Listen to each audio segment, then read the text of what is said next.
लोगों को लगता है कि अगर मानसिक बीमारी हो गई तो फिर वो गया कहाँ से, मतलब वो फिर कभी काम नहीं कर सकता है, कोई काम नहीं कर सकता है, तो क्या ये सच है? सर मुझे थोड़ा सा टाइम दीजिए, मैं एक बार अनम्यूट कर सबको म्यूट कर देता हूँ क्योंकि किसी का तो आवाज आ रहा है। मैं म्यूट कर देता हूँ और फिर से चालू कर देता हूँ, आप बाद में म्यूट कर सकते हैं।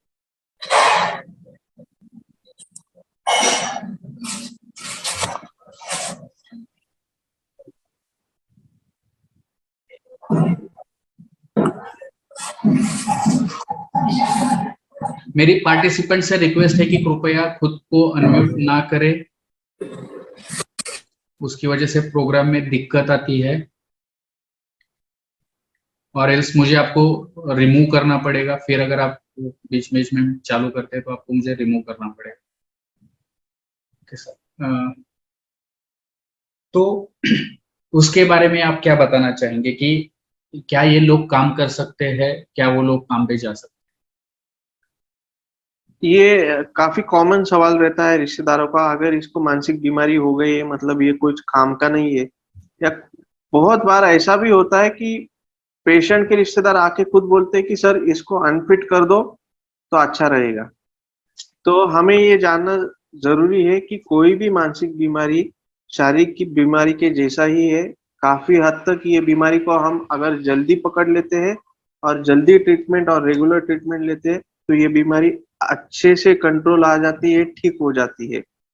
और ऐसा इंसान जिसको ये बीमारी हुई है वो फिर से तुम्हारे मेरे जैसा काम करने लायक होता है।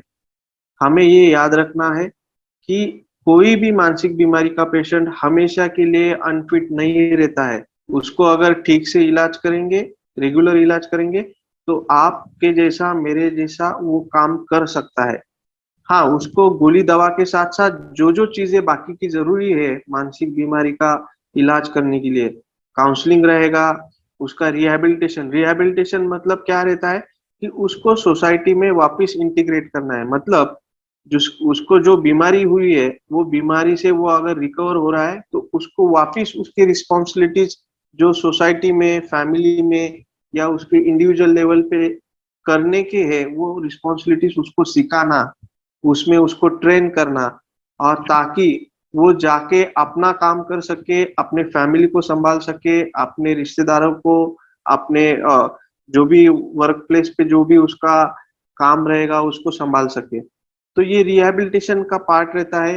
तो ये भी पार्ट आपके जो भी मेंटल हेल्थ एक्सपर्ट है वो आपको ये पार्ट के लिए कैसा रिकवरी करने के लिए मदद करना जरूरी है आपको जरूर बताएंगे। अगर ये हम अच्छे से करते हैं तो वो इंसान काफी हद तक नॉर्मली सभी चीजें कर सकता है। इसके साथ साथ हमें ये याद रखना जरूरी है कि उसको हमारा पॉजिटिव सपोर्ट चाहिए रहता है। ये मानसिक बीमारियों में देखा गया है पूरे दुनिया में कि जो मानसिक पेशेंट को घर का, अपने घर वालों का, अपने नजदीक के लोगों का, रिश्तेदारों का, फ्रेंड्स का समर्थन अच्छे से मिलता है, उसको अच्छे से जो लोग समझते हैं, उसकी बीमारी को समझते हैं, उसको बीमारी से बाहर निकलने के लिए हेल्प करते हैं, इमोशनली रहेगा, फाइनेंशियली रहेगा, वो इंसान जल्दी रिकवर हो जाता है और वो इंसान जल्द से जल्द अपने काम पे, अपने रेगुलर एक्टिविटीज में आ सकता है। तो रिश्तेदारों का, नजदीक के लोगों का रोल बहुत इंपॉर्टेंट है।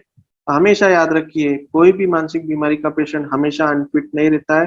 हालांकि काफी कम लोग ऐसे रहते हैं जिनको ये प्रॉब्लम ज्यादा रह सकता है और उसकी वजह से वो ज्यादा तकलीफ में होने की वजह से कुछ काम नहीं कर सकते।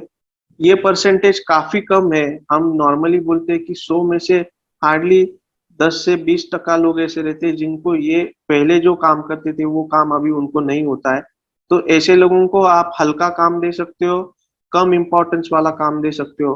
बाकी के 80-90% लोग अच्छा काम कर सकते हैं अगर आप उनको रेगुलर ट्रीटमेंट, रिहेबिलिटेशन दोगे तो वो प्रोडक्टिव रहते हैं और इनफैक्ट वो काफी सिंसियरली काम कर सकते हैं। हैं? एक